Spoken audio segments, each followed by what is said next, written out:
Bismillahirrahmanirrahim. Assalamualaikum warahmatullahi wabarakatuh. Alhamdulillah, alhamdulillahi rabbil alamin. Wassalatu wassalamu ala ashrafil anbiya'i wal mursalin. Sayyidina Muhammadin wa ala alihi wa ashabihi ajma'in. Amma ba'd. Faqad qala Allah Ta'ala fil Qur'anil Karim. A'udzu billahi minasyaitonir rajim. Bismillahirrahmanirrahim. Waltakum minkum ummatun yad'una ilal khair wa ya'muruna bil ma'ruf wa yanhauna 'anil munkar wa ulaika humul muflihun. Shadaqallahul azim. Alhamdulillah, puji syukur senantiasa kita panjatkan atas kehadirat Allah Subhanahu wa taala, yang mana Allah Subhanahu wa taala sampai pada detik ini tak henti-hentinya meminjamkan kita beberapa nikmatnya, sehingga alhamdulillah kita masih sempat mendapatkan nikmatnya, yaitu menikmati bagaimana keagungan bulan suci Ramadan ini. Tak lupa pula kita kirimkan salawat dan salam kepada junjungan Nabi kita Nabiullah Muhammad sallallahu alaihi wasallam. Beliaulah yang mengajarkan kita apa arti cinta sebenarnya. Bukti cintanya terhadap kita umatnya, bahkan beliau belum pernah bertemu sekalipun dengan kita, tapi cintanya tetap begitu besar terhadap kita. Buktinya beliau rela mengorbankan dirinya hanya untuk apa? Hanya untuk mendirikan agama Allah Subhanahu wa taala agar senantiasa umatnya berada di jalan yang benar. Para pemirsa yang insya Allah dirahmati oleh Allah Subhanahu wa taala. Insya Allah pada kesempatan kali ini saya akan membawakan judul ceramah, yaitu mencegah kemungkaran.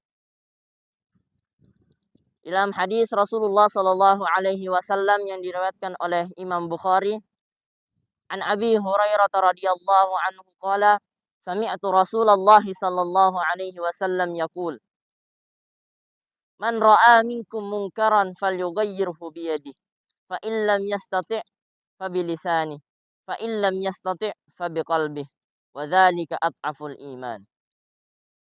Dari Abu Hurairah radhiyallahu anhu berkata, aku mendengar Rasulullah sallallahu alaihi wasallam bersabda, barang siapa di antara kalian melihat satu kemungkaran, maka hendaklah ia mengubah dengan tangannya. Apabila ia tidak mampu, maka hendaklah dengan lisannya. Apabila ia tidak mampu lagi, maka hendaklah dengan hatinya. Dan itu adalah selemah-lemahnya iman. Di dalam hadis ini, Rasulullah sallallahu alaihi wasallam memberikan kita bagaimana cara mencegah kemungkaran itu. Dan pada hadis ini diketahui bahwa kita sebagai orang mukmin, orang yang beriman, patutlah bagi kita ketika melihat saudara seiman kita berada dalam keadaan kemungkaran, melakukan hal yang mungkar, maka hendaklah kita mengubah hal tersebut dengan tangan kita sendiri. Sebagaimana di dalam hadis Rasulullah Shallallahu Alaihi Wasallam mengatakan, "Fal yughayyirhu biyadihi," maka hendaklah ia mengubah dengan tangannya. Apa maksud dari tangan ini?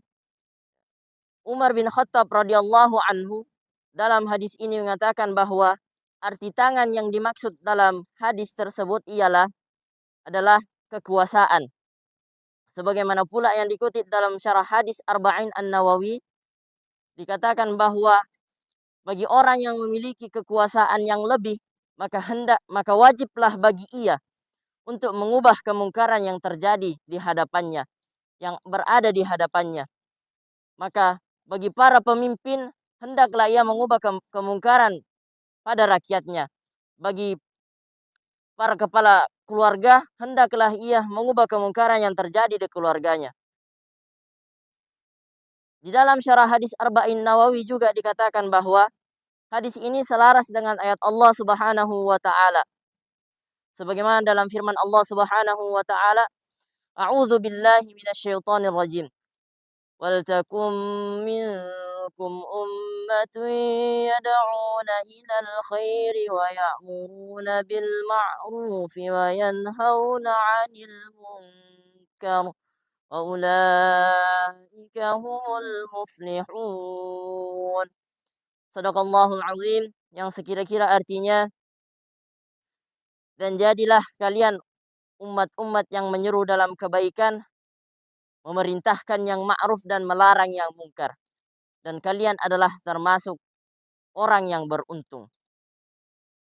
Andre Guruta Jalaluddin Al-Mahalli dan Andre Guruta Jalaluddin As-Suyuti mengatakan di dalam kitabnya Tafsir Jalalain bahwa yang dimaksud fa inna dzikra tanfa'ul mu'minin ialah bentuk keilmuan Allah Subhanahu wa taala.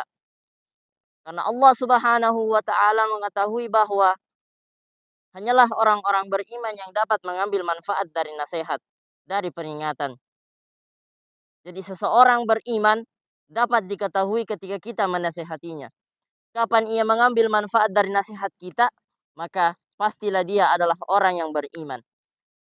Maka apabila sebaliknya, maka sebaliknya pula lah ia. Para pemirsa yang insya Allah dirahmati oleh Allah Subhanahu wa taala. Kemudian selanjutnya di dalam hadis Rasulullah Shallallahu alaihi wasallam melanjutkan sabdanya, "Fa illam yastati' fa biqalbih." Maka apabila engkau tidak mampu, maka hendaklah dengan hati. Apa maksud dari mencegah kemungkaran dengan hati? Di dalam syarah hadis Arba'in Nawawi dikatakan bahwa mencegah kemungkaran dengan hati adalah kita tidak meridhoi perbuatan tersebut. Kita mengetahui bahwa perbuatan tersebut adalah hal yang salah. Maka kita mengingkari di dalam hati kita bahwa hal tersebut adalah hal yang salah. Setelah kita mengetahui bahwa hal tersebut adalah hal yang salah, maka hendaklah kita tidak melakukan hal tersebut juga. Maka itulah yang dikatakan mengubah kemungkaran dengan hati kita sendiri. Ketika kita mengetahui bahwa saudara mukmin kita berada dalam kemungkaran, tapi kita tidak memiliki wewenang, kita tidak memiliki kekuasaan, tapi kita tidak bisa juga untuk menasehatinya karena beberapa faktor. Mungkin karena bisa saja ketika kita menasehatinya akan ada mudarat yang lain yang bisa terjadi. Maka kita mencegah kemungkaran tersebut dengan hati kita, yaitu dengan cara kita tidak ikut bergabung dalam kemungkaran tersebut, tidak ikut melakukan kemungkaran tersebut juga. Setelah hal tersebut, kemudian kita mendoakan saudara mukmin kita, semoga dia diberikan hidayah oleh Allah Subhanahu wa taala. Sebagai penutup, Allah Subhanahu wa taala berfirman, A'udzu billahi minasyaitonir rajim. Kuntum khaira ummatin ukhrijat linnas ta'muruna bil ma'rufi wa tanhauna 'anil munkar. Yang sekira-kira artinya kalian menjadi sebaik-baik umat ta'muruna bil ma'ruf, kalian memerintahkan yang ma'ruf wa tanhauna 'anil munkar dan mencegah kemungkaran. Maka kita sebagai orang mukmin, kita sebagai umat Muhammad sallallahu alaihi wasallam adalah umat yang terbaik. Di dalam kitab tafsir Jalalain dikatakan bahwa kuntum khaira umma ukhrijat ay bima'na azharat. Yang diartikan bahwa dimunculkan. Kita sebagai umat Muhammad adalah umat yang terbaik yang dimunculkan oleh Allah Subhanahu wa taala di muka bumi ini. Karena apa? Ya, karena kita adalah umat yang saling mengingatkan dalam kebaikan dan saling mencegah akan keburukan. Mungkin cukup sekian dari saya.